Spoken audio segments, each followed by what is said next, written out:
Okay, I think I'm going to make a start. So, hello everyone. Thank you very much for joining us. I'm Chris Littlewood. I work for Filtered. I lead on product at Filtered, so I lead the work on new product development, research, and innovation. But the reason I'm talking to Adam today is because I often get involved in work we do on analysing our customers' content portfolio. So as many of you perhaps know, one of the things that Filtered does is it works with our customers to analyse digital content libraries and understand whether they line up with the skills that are important to them as an organisation. So does the digital content support the development of the capabilities that are going to help them meet their corporate goals? So skills relevance is very important to us, but just as important is the fit of that content for the learning opportunity. So the format of content, whether it's course-based, whether it's article-based, and more nuanced features of the content, such as whether it's skill building or whether it's about awareness, those are very important to us too. And so I'm super excited to be able to speak to Adam today to explore audio in particular. So what we would really like to do is have a conversation about what is audio content, how does it play a role in a portfolio, and how might you make a success of integrating audio as one of the choices in a learning portfolio. So I'm going to let Adam introduce himself and talk a little bit about Assemble U and what you do. Hey, Chris, great. Thank you for that introduction. Lovely to be here. My name's Adam. I'm one of the co-founders of Assemble U. For extra context, Chris and I used to work together. So I was at one point part of the Filtered family a few years ago, maybe 5 or 6 years ago, actually. So we Chris and I know each other reasonably well. Assemble U is, as Chris mentioned, it's a digital content creator. We essentially teach business critical skills using formats and modalities that fit in around the lives of busy people or the modern worker. So example that Chris alluded to there is audio lessons, or kind of audio, and specifically designed to be listened to on the go. Our current focus around things like leadership, productivity, communication, well-being, all those what I would call critical and transferable business skills or behavioral skills as well, that most organizations really need right now and are becoming ever more important against the backdrop of the next kind of industrial revolution around AI that seems to be coming at us. And we typically create audio content in 2 ways. There's lots of other ways to do this. So we have a scripted, well-researched scripted side of things where we create succinct 10-minute lessons and they're read by voice actors. And then the other format we use, if you like, is where we interview subject matter experts and turn those interviews into lessons. So set objectives and everything around it, and turn those into audio lessons. So that's a very, very high level of what we do, but I'm sure we'll get into some of the details about how this will apply to the kind of learning that you're operating in your organization as part of this talk. Great, thanks, Adam. That's really clear.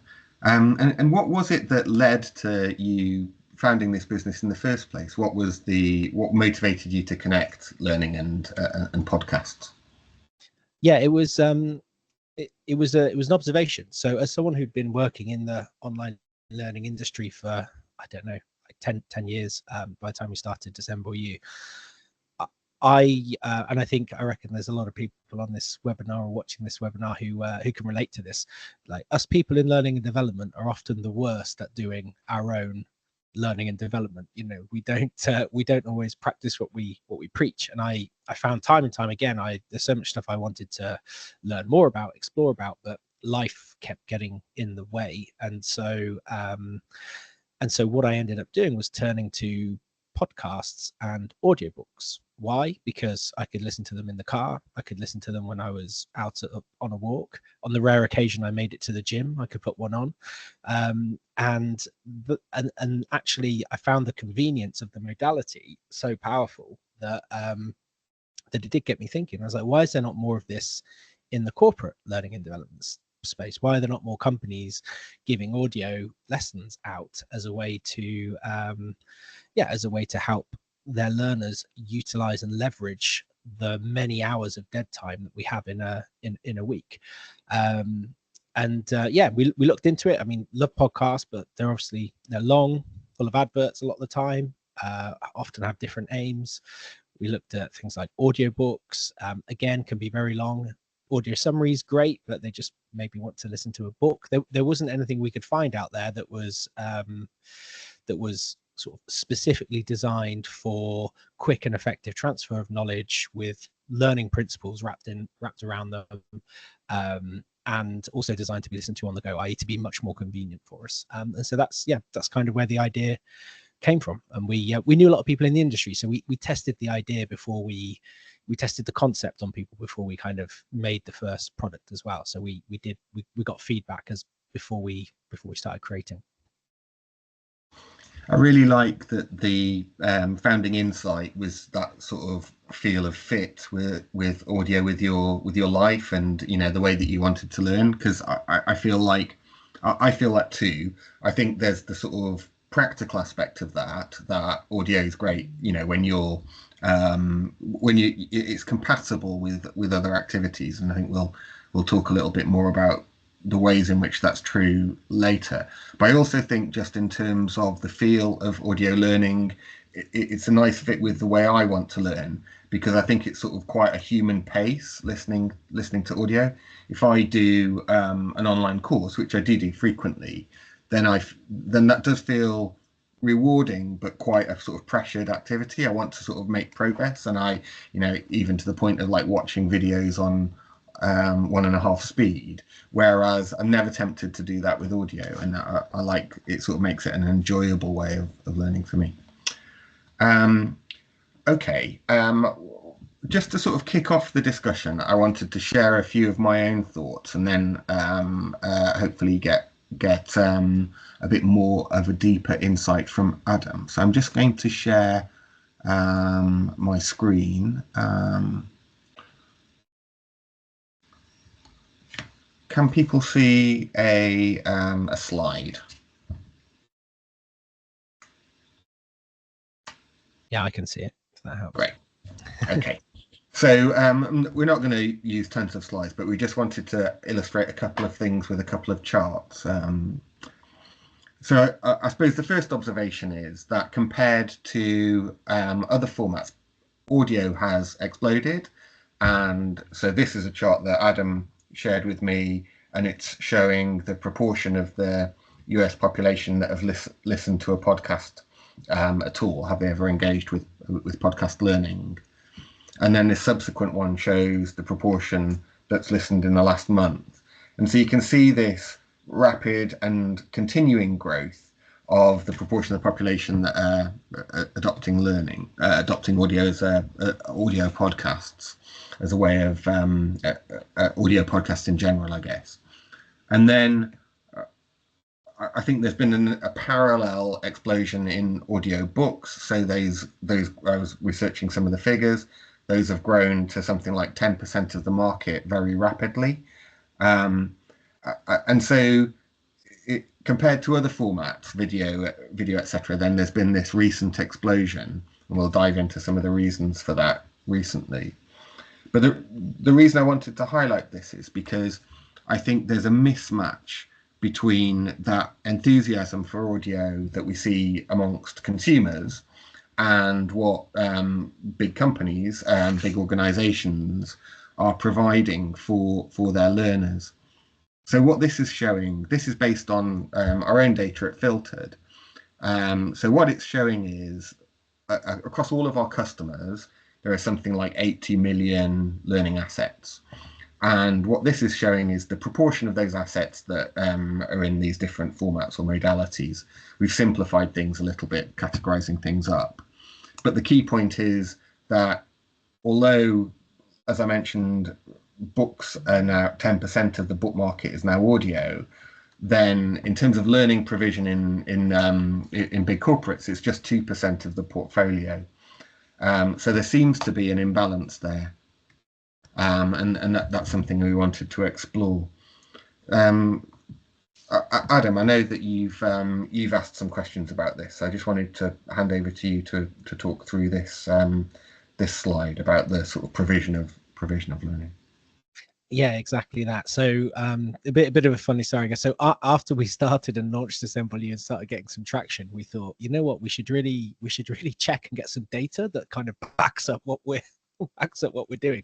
So we ran a survey in the hope that it gave us the results that we were expecting, and it did. Actually, it surprised us. So we asked 250 people in full-time employment across the US and the UK whether their organization, the company they work for, provided them with access to audio-based learning resources, and 86, just over 86% of them said no. We then asked that same proportion that said no the next question on the next slide, which is would they be more likely to engage with learning from their employer if supplied with high quality audio courses, and 86% of that number said yes. So that highlighted the kind of the size and the scale of the gap, if you like, that that there were lots of people using audio in their private lives and using audio to do things like learning, but actually not being provided with that type of content by their employer, by the organization they work for. What do you think, Adam, that the reasons are? Why do you think it is that there's this mismatch between sort of apparent demand and provision?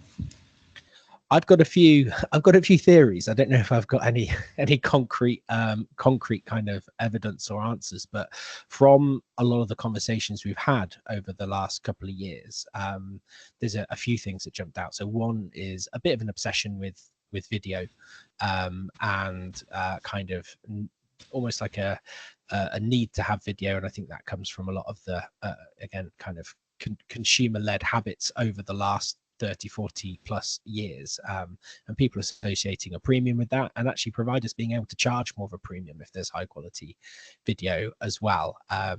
There is that thing a little bit with podcasts, and we had to overcome this hurdle somewhat, is that podcasts have always been free, and so we now want to start charging for something that people associate with free, because it's a different product. It's a learning product. It's not in the same kind of vein as podcasts. So there's definitely that, and I think there's probably some nervousness around doing just audio if you're a learning provider, and being able to actually justify the kind of the fees that you're charging. That's one thing. I also think e-learning, and just a lot of people kind of stuck in their ways around creating e-learning, and that desire for interactivity and being able to show exactly where a learner's got to, what they've done, all that kind of stuff, which is a little bit trickier to do with audio, with listening to something, and easier to do with e-learning. So so there's that element. And my final element is, and we do come across this a fair bit, is you cannot teach everything with audio. There's certain things that just do not work in that modality. I always give Chris, because we used to do a lot of this, you couldn't kind of explain to somebody how to do a pivot table. You'd probably need to show them in Excel rather than kind of talk them through that, or how to like code a script in Python or something like that. So there's a lot of subjects where audio isn't appropriate and just doesn't add much value as well. So I think those are the big reasons. But then there's a massive host of areas where audio is really powerful. I think we'll move on to those in a bit. Yeah, that's interesting. I mean, on that, like I think you're obviously right that sort of the detail of coding in Python, it would be tricky to teach verbally. But on the other hand, like I have listened to a podcast that featured Guido van Rossum, who is the creator of Python, talking at a higher level about coding and stuff. So I think it's sort of even with technical subjects, if it's sort of pitched at the right level, if it's not about developing the detail of their capability to code, but more about honing your expertise, for example, or managing people who code, then I think that even those technical skills are amenable to stuff like that. Yeah, really good point. Can I just ask that I should have mentioned, please put questions, anything you'd like to ask in the Q&A or the chat. I think at this point we might like to ask you a question. Are we able to run this poll? I see we are able to. It's poll time. Can practice ahead of next Thursday. So what we're interested, so our thesis is that audio is underrepresented in the learning mix, but I think we're keen to hear about your own experience. Do you offer audio in your organisations? And I think later on we'll be keen to hear if you could add to the chat why that is. Why is it that you do or don't offer audio as part of your portfolio right now? Okay, so we've got a pretty even split so far. We can come back to the poll later, but a small lead for offering audio, 42%. A third don't offer it, and a third don't but would like to know more. Great. Well, I'm glad you like to know more, 28%ers, because we're gonna dive into a bit more now. What we want to cover with the rest of the time is some of the strengths of podcasts as a medium and audio as a medium, and how to actually make a success of implementing that. So maybe we could start with the strengths, Adam. What do you see as the things that audio is particularly strong at? Why would you include it as an element? Yeah, so there's the thing we've mentioned a few times, and this is the main driver, I think. But actually, that whole dead time. There's so much time in all of our days where we are doing something like driving or washing or walking that doesn't require a huge amount of brain power. And where we would actually like to listen to something, and we listen to music, we listen to podcasts, we listen to things that entertain us, and I think there's a lot of people have turned to podcasts for those in that kind of time, because they recognize that I want to maximize that time in my day. There are more pressures on us than ever before now. We're expected to do more, to perform at a higher level, to achieve greater than the generation before us.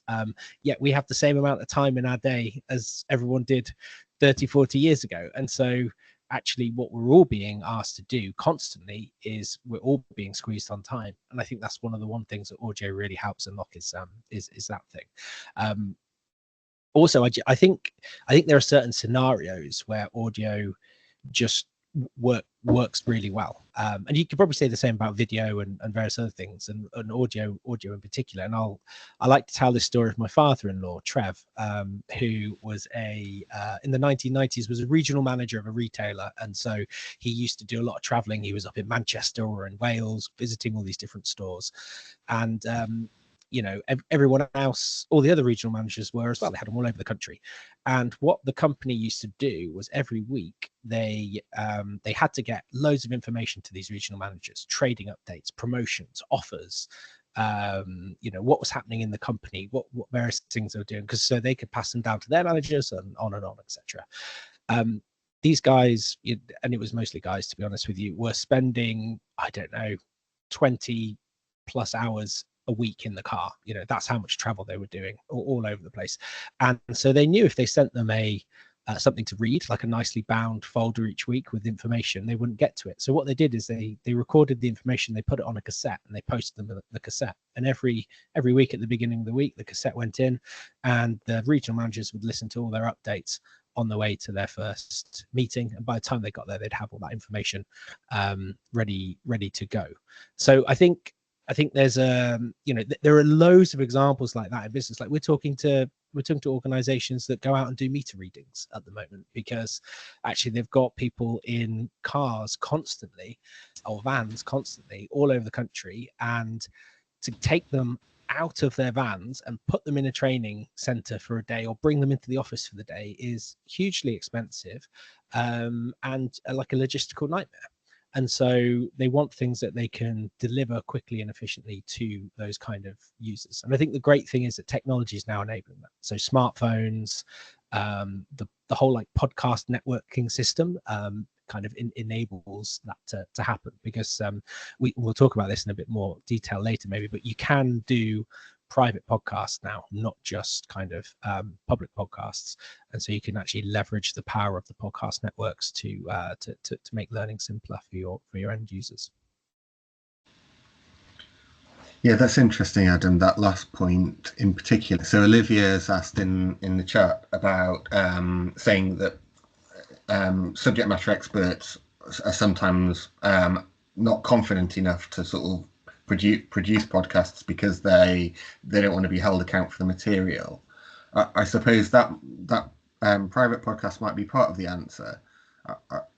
Is that something that you've experienced? How do you sort of ensure that your contributors have the sort of authority with the material? Yeah, that's a good point. So I think there's 2 points there. One, audio lessons, audio learning can go into an LMS. They can go onto a private podcast. They can be privately consumed, and there are various different ways to get it to the end learner without it being public, and so without having to give away any trade secrets or anything like that. And obviously that's pretty important. There's only a handful of clients we work with where they will make any of their kind of internal stuff public or put it on public podcasts. Most of it is still run through learning management systems, learning experience platforms, and things like that.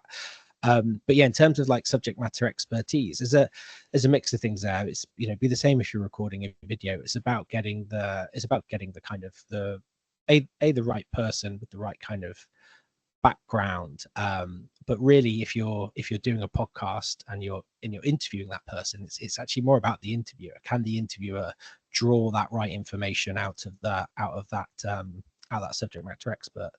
And what we do when we're working with SMEs is we put, for every hour that we record, 2+ hours, 3 hours, whatever goes into the preparation. And that's the important bit. It's like, what questions are we going to ask? What examples are we going to use? What are the learning objectives for this piece of learning? It's a piece of learning. It's not just a chit chat. You should be aiming to take your users or your listeners on a journey from limited to no understanding to good knowledge, good understanding, and then willing to exercise what they've learned and put that into their day and into their routine. Audio is just the kind of the bridge to help you achieve that. So I think see it as any other piece of learning. Just kind of audio's the modality that helps drive engagement. I think that idea of having the responsibility being on the interviewer to draw out the content is useful there as well. I mean, our experience here is, so our experience with subject matter experts and working with them on content is about curation. So our customers will often use SMEs to curate pathways of content, and they suffer the same sort of lack of confidence or concern about accountability. And the thing that we've seen help there is just connecting them with their audience, so they're sort of co-creating and with the audience that's going to be consuming it, and that, I think, makes the final product better, but also takes the pressure off. And maybe that's analogous. If the interview is playing the role of the sort of, the learner, proxy learner, then I think maybe that takes the pressure off as well. That's it. I think a good interviewer, if in that sense, will draw out all the useful stuff and will ask all the stupid questions, and make sure they cater for the lowest common denominator in terms of knowledge and awareness as well. And I think that's super important for any interview. Great. So we've talked about the strengths of the medium, But what is it that sort of motivates companies to adopt Assemble You? What reasons do they have by their decision to come to you for the learning? Yes, there's three primary reasons actually. And we designed the first library and set of like lessons that we created for effectively for one, and then we discovered the other two as we started to grow the company. But I thought that the initial idea was to create a set of content that really appealed to the screen fatigued worker. So your typical knowledge worker. We were coming out the end of the pandemic. There's a lot of people spending 8 hours a day on Teams and getting thoroughly fed up with it. And we were like, you know, the job for learning and development now, if you want to push them a piece of e-learning or push them a video to watch after they've had 7 hours of Teams calls, like, oh, here's something else, just sit at your screen and watch this as well. Like, that's a real big lift. So the idea was to kind of create something that they could get away from their desk, listen to, and, you know, cater for that audience in a more kind of positive way, get them away from the screen. What we discovered actually, that the bigger group, or the more kind of in demand, was for organizations with large frontline workforces. So some of those workforces that I described earlier, with people driving around in cars, or people in hospitality or retail and things like that. So actually, where people didn't necessarily have a work device, they didn't have a laptop or something like that, but they might have their own phone, and they've got access to a company app, and we could ping audio onto that company app, and they could listen to that between shifts, or they could listen to that in the break room out the back, and they don't have to queue in the warehouse and wait to sit at one kind of terminal that they have for everyone to do their e-learning. So actually helping solve that issue was a bigger kind of a far bigger kind of audience for that almost, which is really interesting. And then the third one is actually kind of, you know, just being able to offer a diversity of modalities. So being able to cater for different scenarios. You know, workplaces are complex, different groups might do completely different things at different times, and so having, you know, being able to offer, I don't know, leadership or productivity training in a few different modes is becoming increasingly important to people. So those are three of the big drivers, I'd say, Chris. Great. I just wanted to chip in with a little another chart and a little bit of analysis that we did at Filtered a while back with our own learning platform. So I'm just going to share my screen briefly again.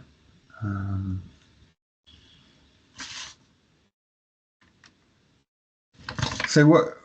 Let me explain what this is. So this is an analysis of usage, content usage. So I think here it was content opens and completions with some sort of weighting on our own learning platform. So these are learners in their company platform, and what you can see is there's sort of quite a lot of structure to the pattern of engagement through the day.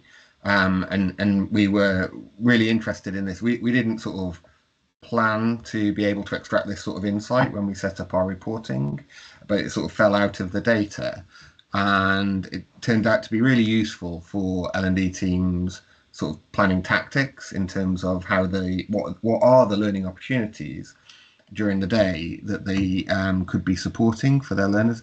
So we saw these. So of course, then, you know, peaks during the day and quiet at night.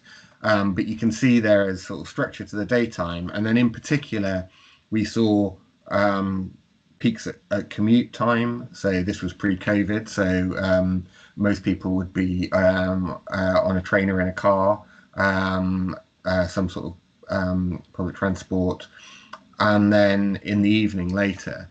And so it got us and our customers thinking about, you know, how do you make learning that fits those particular opportunities.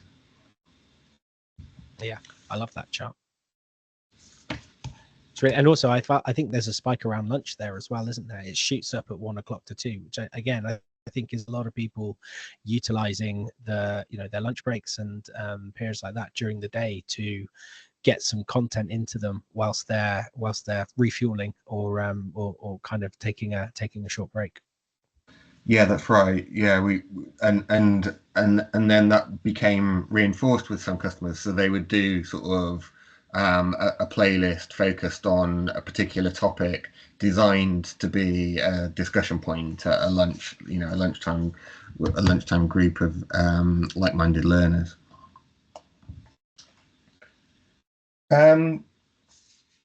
Just trying to work out how best to use the remaining time. I suppose I've got a couple more questions about what motivates people to choose audio and what the strengths are of it as a medium. The first one is about format preference. So is it the case that you have sort of do you see audio evangelists who are sort of super into that as a way of learning? Or is it more that everyone dips into audio at some stage and they're sort of it's one of the modes that they engage with? Yeah, that's a really good question.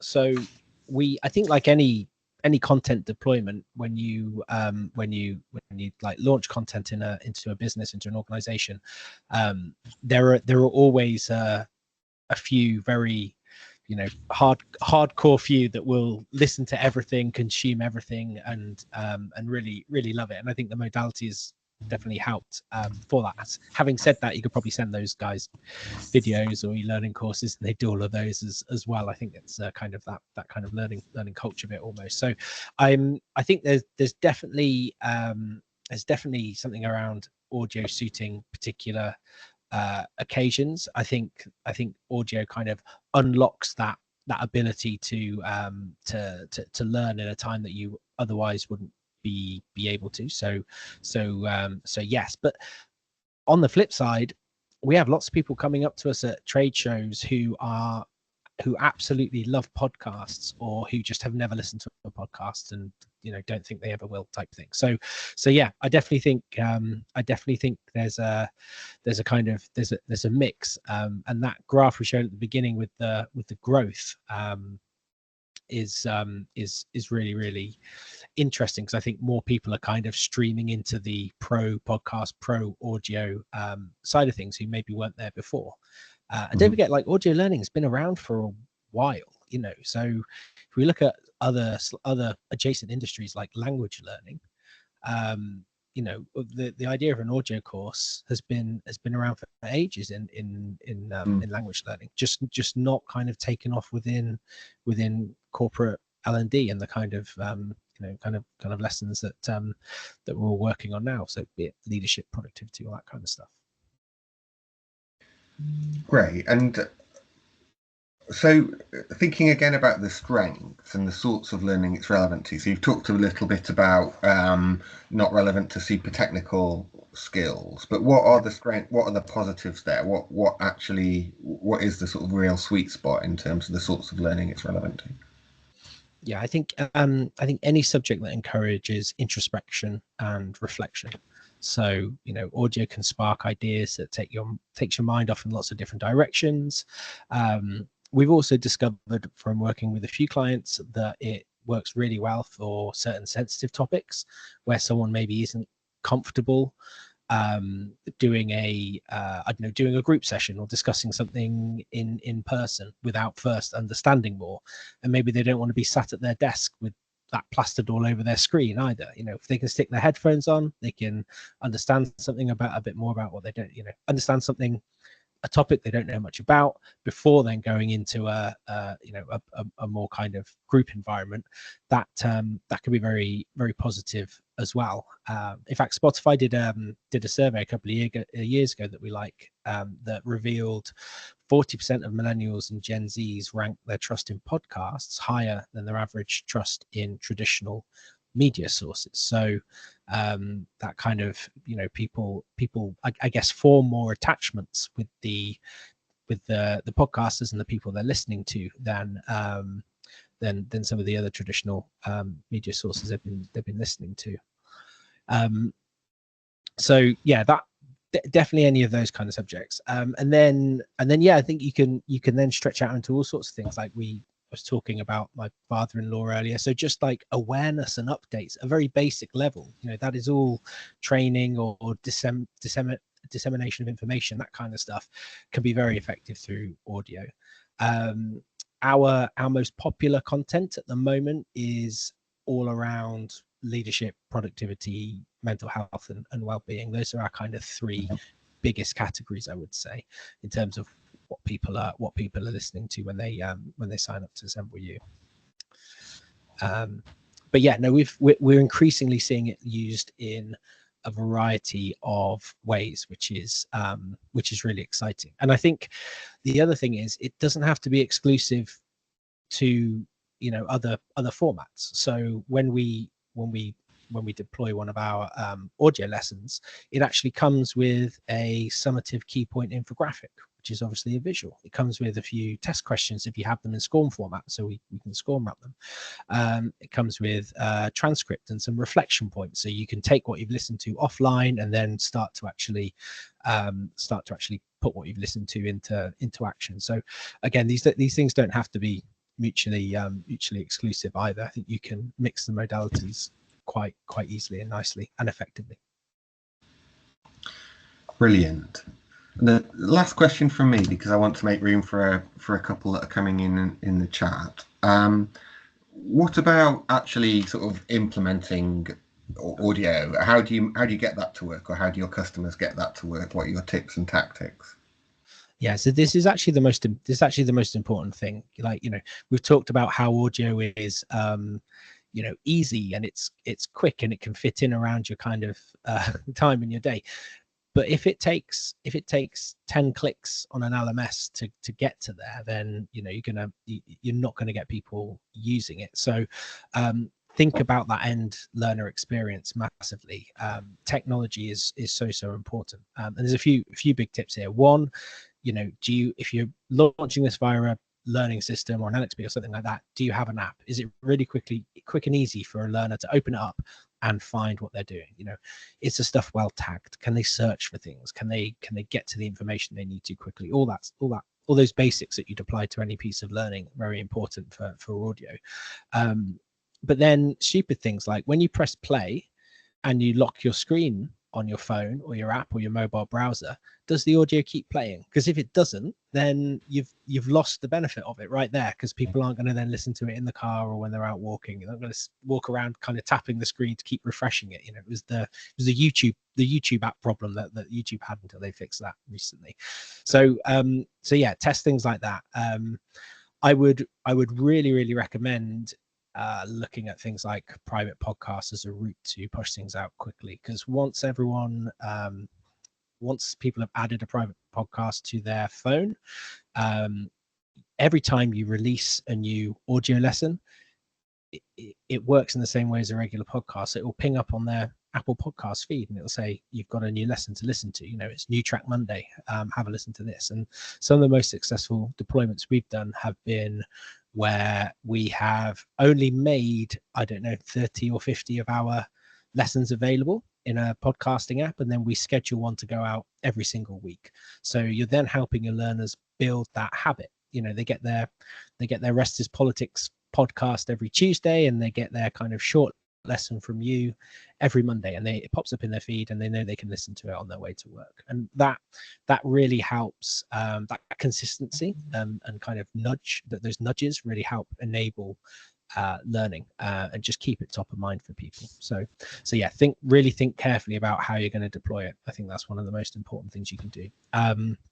And then test it out as well. So I would run a pilot or a test with a group of people, see how they find it, but also ask them about how they're using it. So get data like when did you use that? Like when was it most useful to you, and all that kind of stuff. And where we've done that, we've seen that data from organizations we've worked with, then actually similar to the data you showed, Chris, there was a lot of usage on the commute and in the evenings, more than we expected there would be.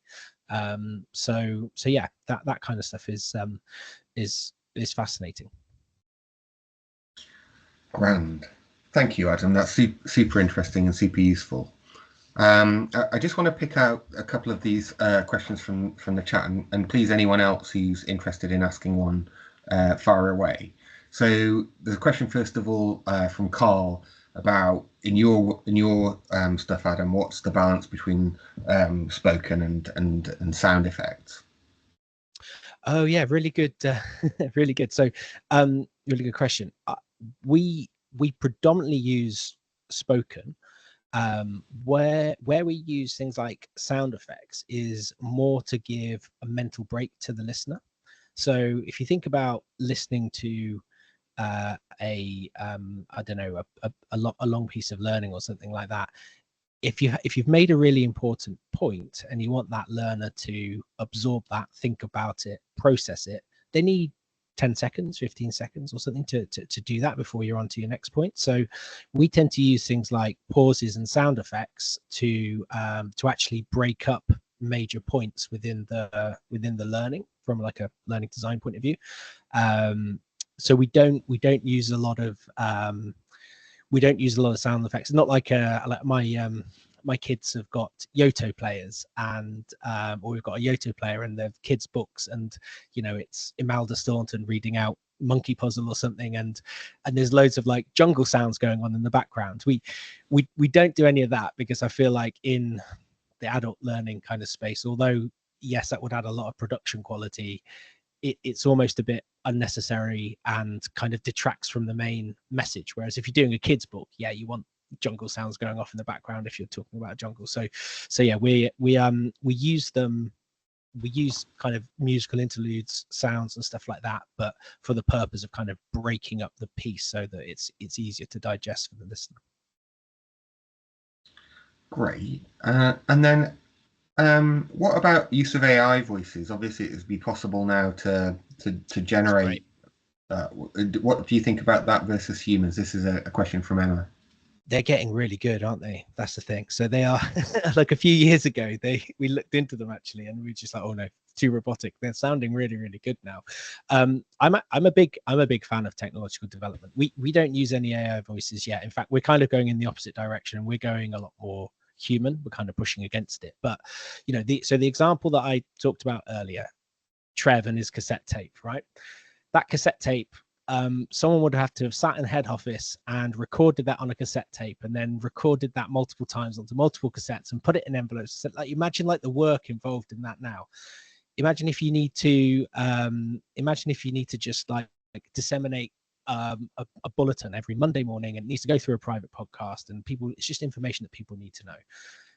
You could type that out, you could have an AI voice it, you could have it on a private podcast and out to everybody in probably half an hour, versus having to get it recorded, editing that recording and going back and forth and stuff. So I definitely feel like AI voices serve a purpose, but you just need to be careful where you use them, basically. So if the aim of your audio rollout on your podcast is to make people it's like, I don't know, it's to retain staff and to build a sense of unity in the company, and you want people to hear the voices of other people in the organization, then AI voices is a terrible way to go. You want people's real voices, real stories, and you want to build that emotional connection that we talked about earlier, which I think audio does in a really positive way. Then you probably wouldn't want to use them. So yeah, just think about what your end goal is there, and use it sparingly, I would say, or for the right reasons.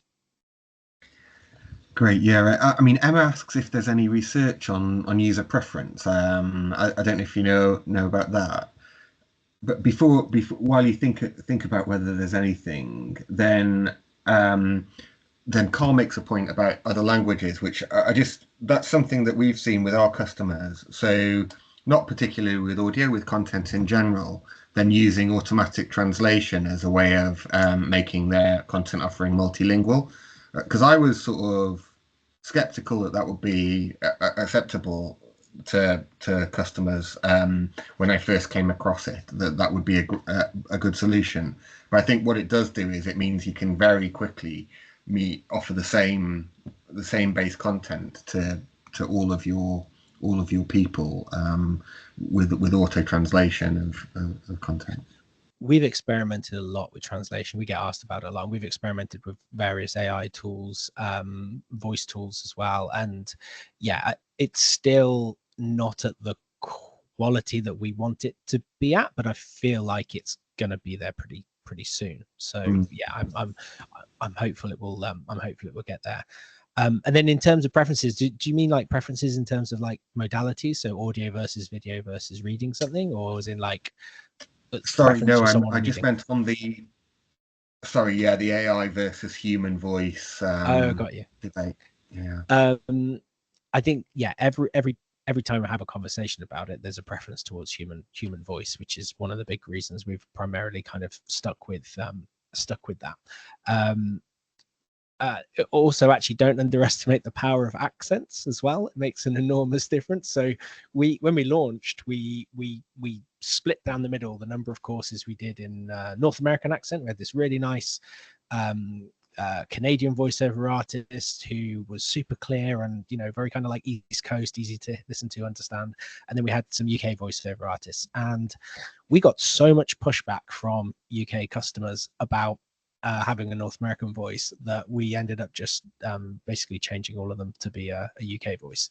So yeah, so even if you've got a global organization, don't underestimate people's preferences around what kind of accent they listen to. And it drives me bonkers, because I'm like, we all watch American TV and films. Like, I don't understand why you can't, why there's an issue here. But yeah, it's happened so many times now that yeah, we couldn't ignore it any longer. Great. So I think I'm going to draw it to a close now. I'm sorry I've overrun a little bit. I just wanted to squeeze what we could out of Adam while we had him here. I hope it's been useful to people and interesting. Obviously, if there's anything that's come up that you'd want to ask more about or learn more about, then get in touch. We're available people. So thanks again for everyone's time, and thank you, Adam, for adding so much expertise to the topic. Brilliant, lovely to be here, Chris. Yeah, I really enjoyed that. Thanks for everyone thanks for everyone's time who came, and yeah, see you on another webinar, I'm sure. Thanks all. Cheers.